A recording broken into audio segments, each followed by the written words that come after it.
¿qué tal? Un gusto estar con ustedes el día de hoy en INAFRO, el grupo de trabajo afrodescendiente. El día de hoy nos acompaña un invitado desde España, se llama Bashir Sam. Él tiene un libro que es Cartas a Adrenalina y Una otras carta investigaciones. de Lina.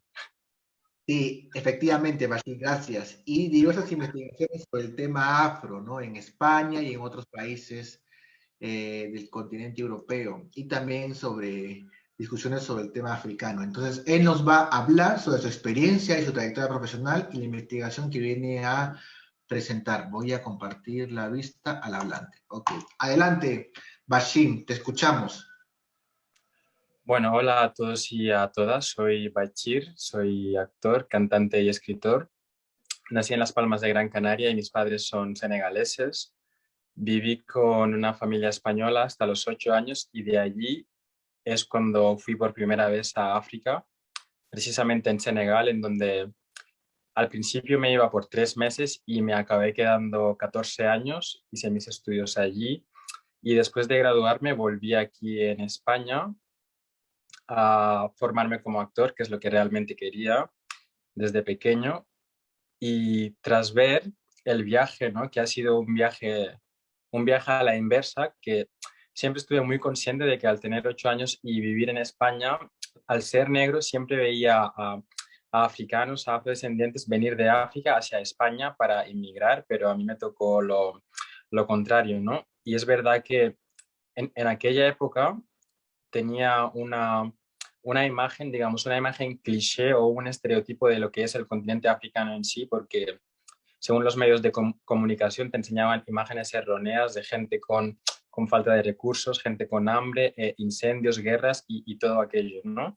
Entonces, recuerdo que un día tras terminar las clases, tenía vacaciones de 3 meses, que iba a ser verano, y mi madre me dice que mi abuela, su madre a ella, estaba enferma y que necesitaría a alguien que cuidase de ella y le dije, pues yo voy. Está en Senegal, necesita a alguien. Yo, sí, sí, yo voy. Acabo de terminar las clases y para no quedarme 3 meses aquí en Canarias, en España, ya que terminé, puedo ir 3 meses, visitar Senegal, precisamente, que es donde yo fui, y luego regresar, que no pasaría nada. Y entonces fui. Y es verdad que al llegar allí sí que hubieron muchísimos choques culturales, costumbres, tradiciones, cosas a las que tuve que adaptarme porque no estaba acostumbrado y tampoco estaba preparado a ello, ¿no? A ese gran cambio. Que de repente con 8 años me suba por primera vez en un avión y vaya a un país en el que tuve que adaptarme y aprender dos idiomas a la vez, en ese caso el Wolof y el francés, porque en Senegal en casa se habla el Wolof y en el colegio se habla en francés, en la televisión todo es en francés. Y la religión, por ejemplo, el hecho de rezar cada día 5 veces, estando en Canarias y viviendo con una familia española, siempre iba a la mezquita los viernes porque mi madre era su día libre y es cuando ella venía a llevarme a la mezquita, pero de hecho he llegado a ir a la iglesia un domingo sin que se entere mis padres porque me llevó la señora española.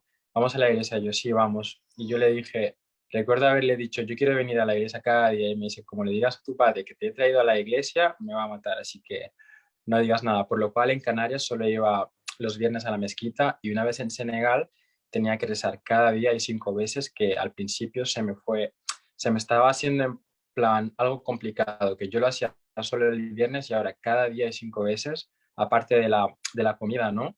Allí, por ejemplo, en España, cuando tú vas a un restaurante o donde sea, primero te dan el entrante, luego el primer plato, el segundo plato, el postre, lo que sea, y allí era como cada día arroz y luego zumos naturales, exprimidos y tal. Es verdad que siempre es arroz, pero el arroz en sí tiene su diversidad, ¿no? Digamos, hoy es arroz con legumbres, mañana arroz con pollo, luego arroz con carne, entre otras cosas. Y hablando de la misma religión, el Ramadán, el hecho de un día, del día a la mañana, levantarte de la nada y no tener que comer cuando está el sol, que lo hacemos una vez al año durante un mes, que recién lo hemos hecho en abril este año, entre otras cosas que me tuve que adaptar, pero es verdad que cuando fui nunca llegué a ver guerras, nunca me ha faltado hambre, no veía aquello que me mostraban los medios estando en España y solo teniendo 8 años. Pero en cambio, Adelina, que es la señora española que me crió, con la que viví hasta los 8 años, De repente me llamaba asustada y me dice, ¿estás donde hay guerras? Y yo, no estoy en guerra. Y me dice, ¿tienes hambre? Y yo, no, acabo de comer. Y luego le digo, mami, ¿qué te pasa? ¿Qué me estás contando? Y dice, no, es que acabo de ver en la televisión que me han mostrado una imagen de tal, tal. Y yo, no, olvídate, yo estoy muy bien, no me pasa nada y estoy más preocupado por hablar el idioma, por tener amigos, por hacer cosas que cualquiera que va a un nuevo país que desconoce, cosas que le ocurrirían, ¿no? Y cosas por las que estaría interesado en aprender y lograr. Por lo cual, tras esas llamadas de Adelina, las preguntas que me hacía, hay guerras y no habían guerras, y el hecho de valorar a los 14 años, porque es cuando decidí contar mi historia, pero tras 2 semanas de escritura la paré porque era joven y me decía, tengo 14 años y quiero escribir un libro. Mis amigos salen del colegio, se van a jugar y yo estoy aquí escribiendo un libro, no, no voy a poder.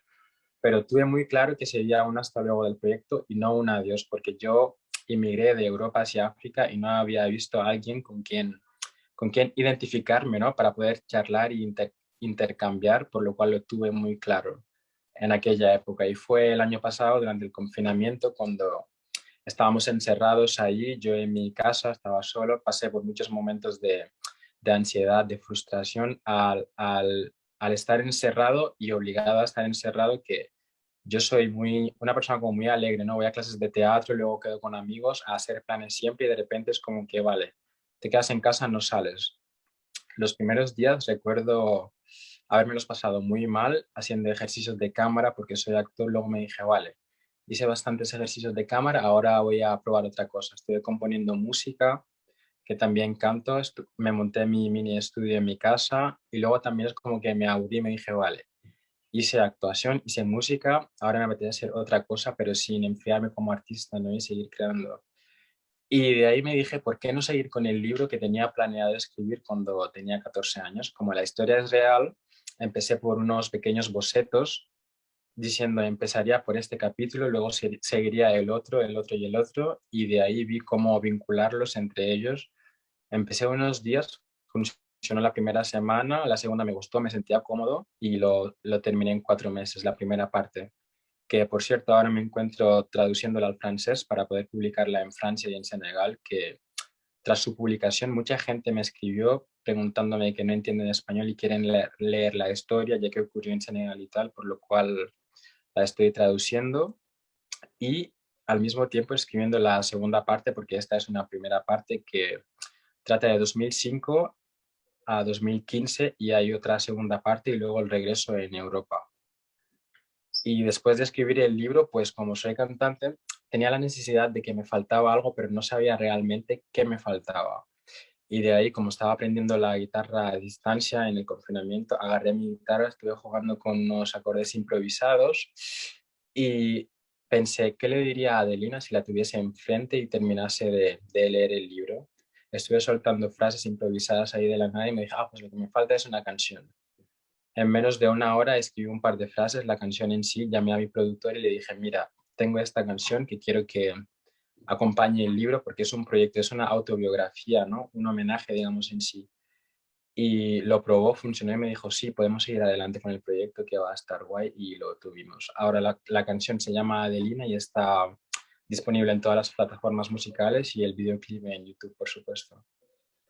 Y nada, seguir contando, mi objetivo es seguir contando historia para cambiar las narrativas, ¿no? Y para que seamos nuestros propios protagonistas, digamos, porque aquí en Europa, en el medio audiovisual, que es en el que me suelo mover bastante, es como que simplemente al ser negro tienes que ser o inmigrante o bandido o mafioso o las chicas, por ejemplo, tienen que trabajar, por ejemplo, de vendedoras de su cuerpo.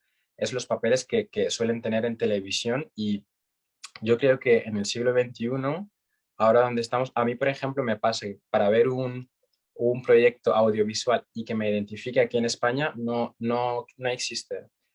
Yo para ver algún proyecto, alguna serie o peli, tengo que ver serie de Francia, de Inglaterra y de Estados Unidos, porque allí es donde veo a gente como yo que no simplemente se enfoca en un arte, sino en varios artes y hacen muchas cosas a la vez, ¿no?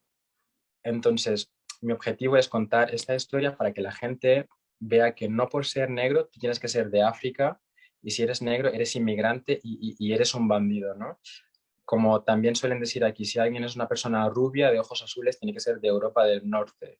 Yo he conocido en Barcelona a amigos de Argentina que también tienen la piel como muy clara y los ojos azules y no significa que tengan que ser de Europa del Norte, Finlandia, Noruega o tipo de esos.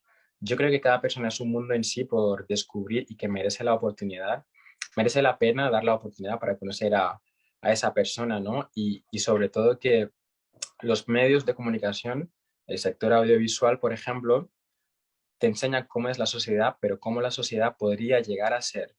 Aquí hay gente afrodescendiente, gente negra que lleva toda la vida en España, que nunca ha ido a África, que tiene su carrera, que es abogado, que es enfermero o lo que sea, periodista, y que no se ven reflejados en la pantalla, digamos, ¿no? Porque simplemente un negro, vale, tienes que hacer un papel de inmigrante, tienes que hablar un español no correcto del todo, que es el español que suelen hablar los inmigrantes. Está bien contar la historia de un inmigrante que inmigra, que viene desde una patera para buscarse la vida, pero hay gente que también lleva toda la vida aquí y que merece identificarse en la pantalla, ¿no? Y verse, identificarse y, no sé, sentirse identificado para tener ese algo, ¿no? No tener que simplemente ver, yo estoy en España y tengo que ver series de fuera, ¿por qué no en mi país para sentirme cómodo y sentirme a gusto? Entonces, esa era la idea del proyecto, romper con los estereotipos, dar una oportunidad para conocer el continente africano, precisamente Senegal, que es el país en sí,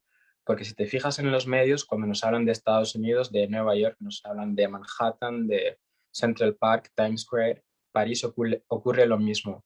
Torre Eiffel, Champs-Élysées, Moulin Rouge y muchísimas cosas, y no te hablan de Brooklyn, por ejemplo, en Nueva York, o otros barrios en París, Paris 15, no te hablan de esos barrios. Y en África ocurre todo lo contrario. La parte bonita no te la enseñan, sino que te enseñan incendios, guerras, digamos, bandidos, que bandidos hay en todas partes del mundo. Aquí hay bandidos, en África hay bandidos, en África hay gente buena, aquí también y en todos los continentes y en otras partes del mundo, por lo cual yo creo que merece la pena dar una oportunidad antes de juzgar algo por una imagen o por algún dicho que hayas recibido sin haber tenido la posibilidad de ir a valorar o a explorar en persona para de ahí sacar tu conclusión, ¿no? Entonces, esa era la idea del proyecto.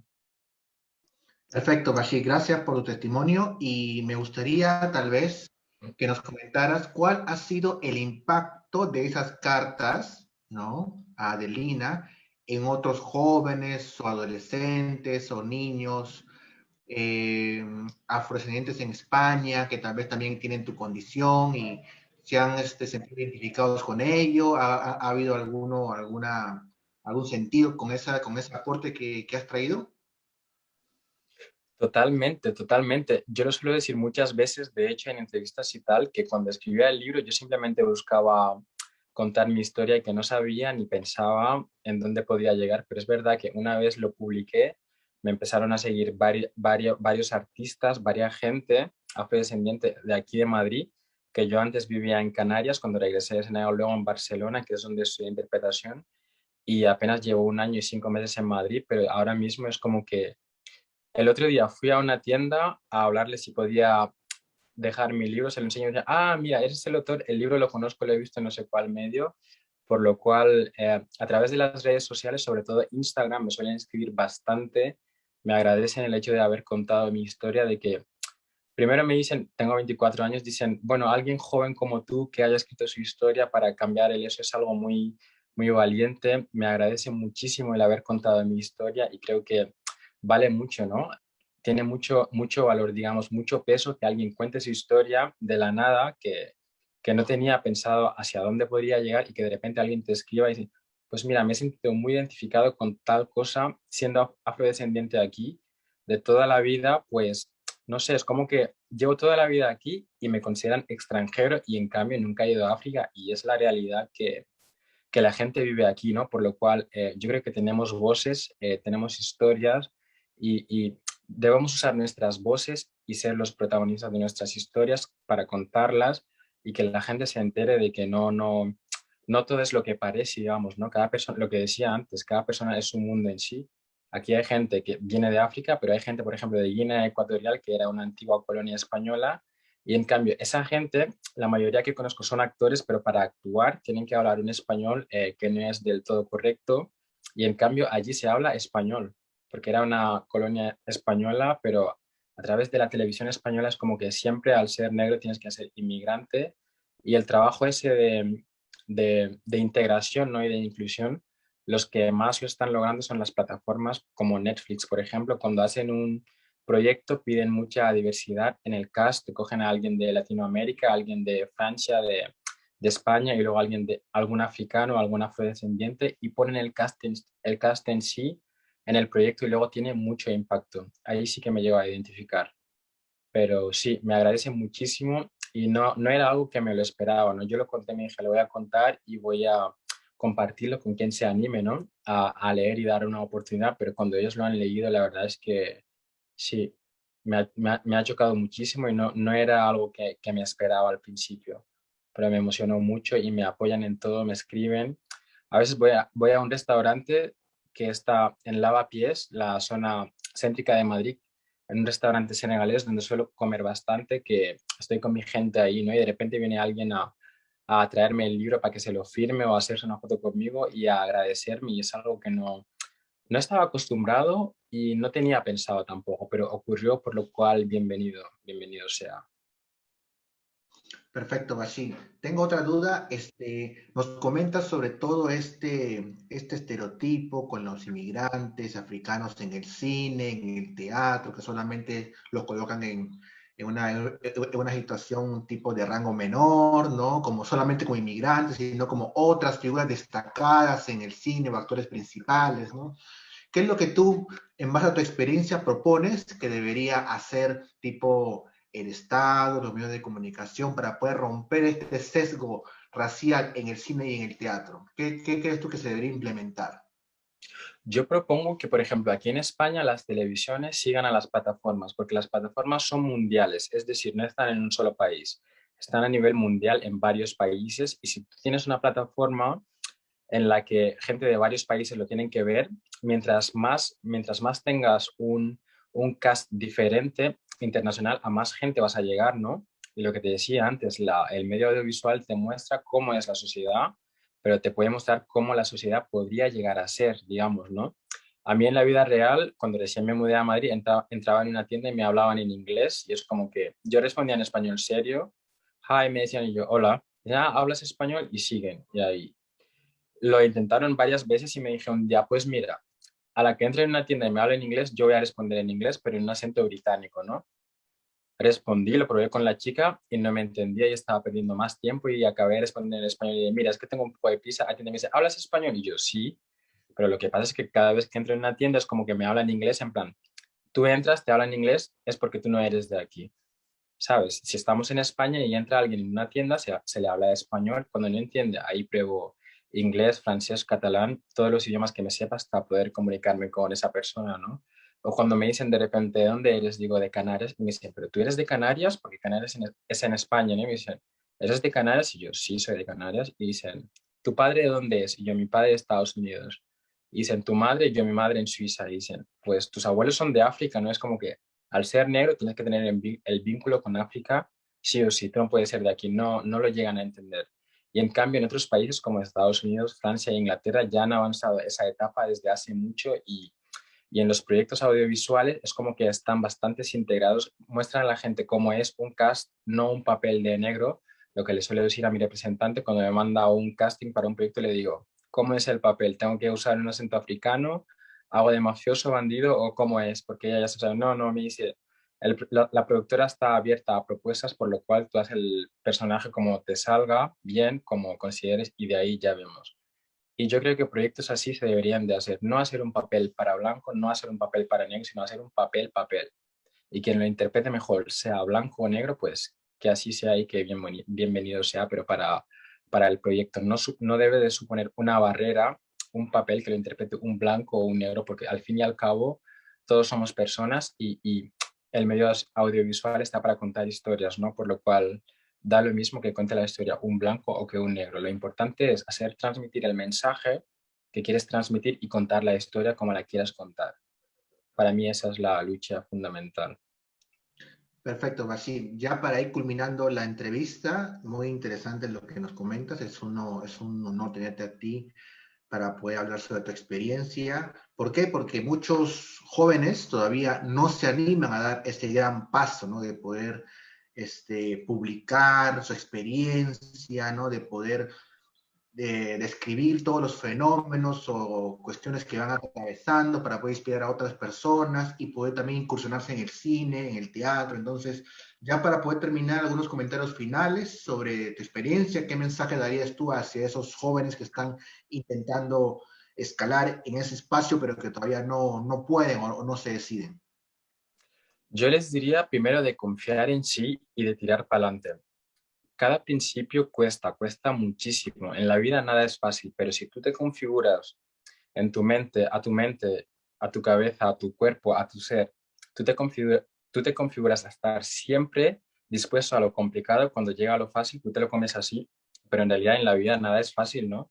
Comenzar a escalar siempre es difícil, pero al principio, luego llegas a un punto sin darte cuenta y dices, ah, pues mira, me acuerdo de que cuando empezaba me lo pasé muy mal, tal, pero al fin lo he logrado. ¿Por qué? Por perseverar, hay que perseverar. En esta carrera, en el arte en sí, siempre recibirás muchos nos. Pero a pesar de los nos, hay que seguir porque siempre llegará un sí. Ese sí depende de cuánto perseveres y de cuánto confíes en ti, cuánto sepas lo que quieres y cuánto sepas lo que no quieres, ¿no? Porque es muy importante saber lo que uno quiere, pero cuando sabes lo que no quieres es cuando sabes valorarte a ti mismo y sabes lo que vales. No es que escribí mi historia, si la publico, mucha gente me va a criticar. No, tú escribe tu historia y estate en paz contigo mismo, ¿no? Y estate a gusto con lo que vas a publicar. Ahí, cómo lo recibirá la gente, ya lo verás, porque yo escribo una historia y una gente lo va a recibir de una manera y otra gente lo va a recibir de otra manera, pero la historia está. Y de ahí tú también tienes que, no sé, tener esa autosuficiencia para la hora de críticas, comentarios, porque críticas y comentarios le van a llover a cada persona, cualquier persona que esté expuesta en los medios. A mí me ha pasado, pero ya sé cómo, desde el principio ya supe cómo gestionarlo, ¿no? Digamos. Y sobre todo de cuando uno tenga una verdad, no callársela, porque yo cuando tengo mi verdad no la callo. No es que diga, en España siempre hacen a los negros de inmigrante. Eso se lo dices a mucha gente y te va a decir, no, no lo voy a decir porque si no, no me van a dar papeles. Yo hablo 5 idiomas y por suerte, si tengo una historia que contar, aparte de hablar los 5 idiomas, soy actor, cantante, escritor y productor. Tengo 24 años, por lo cual, si yo tengo una verdad que decir, a mí nadie me va a callar. Si veo a un productor, a un director, le he llegado a preguntar, de hecho, a varios guionistas, oye, ¿por qué siempre escriben guiones en donde la gente negra es de inmigrante? Y algunos me han dicho, es que en España hemos probado con unos yogures, no han funcionado, otro yogur, y yo, ¿qué me estás contando de yogures? Estoy hablando de personas. Y me dije, vale, pero cada persona lo mismo, por lo cual, ya que decían que no saben escribir nuestras historias, y porque las historias la mayoría lo escribían blancos, por eso nos ponen de inmigrantes. Yo he escrito mi historia, un guionista lo puede ver y hacer la obra audiovisual que quiera. Aquí tienes a varios escritores aquí en España afrodescendientes que también han contado su historia y que muchísimos más vendrán más adelante al vernos a nosotros dar este paso, ¿no? Es como que yo di ese paso para abrir un camino que gente que vendrá y generaciones que vendrán también seguirán el camino contando historia y seguir con la lucha, ¿no? Que es al fin y al cabo lo que realmente despierta a uno por el interior. Entonces yo les aconsejaría de que cuando tengan su verdad, de decirla pase lo que pase, que te critiquen bien o mal, tú di tu verdad porque tienes esa necesidad de sacar algo de dentro para afuera y que se te escuche sobre todo y de no rendirse y de trabajar muy duro.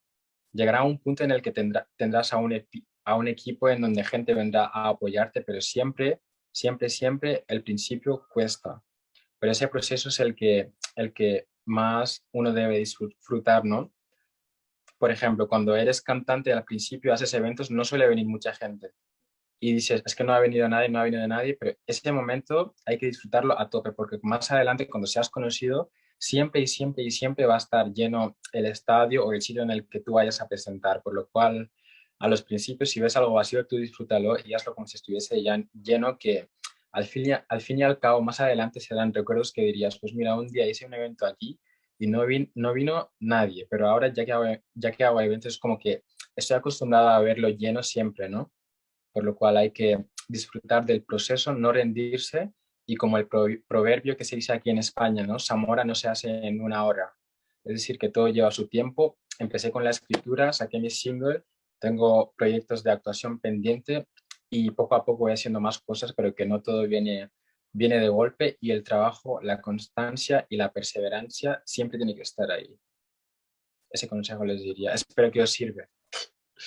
Perfecto, Bashi, gracias. Gracias por tu testimonio muy valioso y enriquecedor y también inspirador para muchas personas. Yo creo que muchas personas aquí en América Latina, en Europa, en otros continentes, necesitan conocer tu historia, necesitan motivarse e inspirarse, saber que hay personas como tú que han podido trascender y que eso les motiva a que puedan afrontar esta vida con las dificultades y brechas que hay y así poder surgir en esta vida, ¿no? Entonces, te agradezco mucho por tu participación, Bashir, ha sido un gusto tenerte con nosotros y nosotras en este espacio. Y con esto vamos a dar por concluido este espacio de entrevista del Grupo de Trabajo Afrodescendiente de INAF. Ya será hasta una próxima oportunidad con Muchas nuevas gracias. experiencias que nos nutren y nos inspiran para estos estudios afrodescendientes en América Latina y el Caribe, Europa y África. Conmigo sea hasta una otra oportunidad. Gracias. Muchísimas gracias a vosotros.